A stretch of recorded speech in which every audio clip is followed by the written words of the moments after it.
Petrol क्यों इतना महंगा है? मुझे बताएं, हम गरीब इंसान कहाँ जाएगा?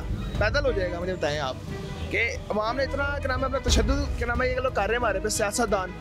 हम लोग बाइकें बेच के साइकिल लेने पे क्या नाम है अपना आ गए हैं। इससे ज़्यादा हमारे से क्या निकले, 15 रुपये और ऊपर चढ़ा दिया। अब 249 का पेट्रोल कर दिया। अब क्या करें, अपने आप को आग लगा देंगे, बाइकें बेच दें हम?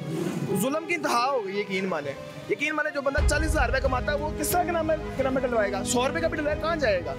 कोई सुनता नहीं हमारी, हम लोग यहाँ लगे हैं। शहबाज शरीफ ने कहा है कि जो 40,000 से कम कमाता है उसे 2,000 हुकूमत पाकिस्तान अपनी तरफ से दे रही है, अपनी जेब से। सर 2,000 रुपये में क्या डलवाएंगे? इसकी तो टैंकी भी नहीं फुल होती।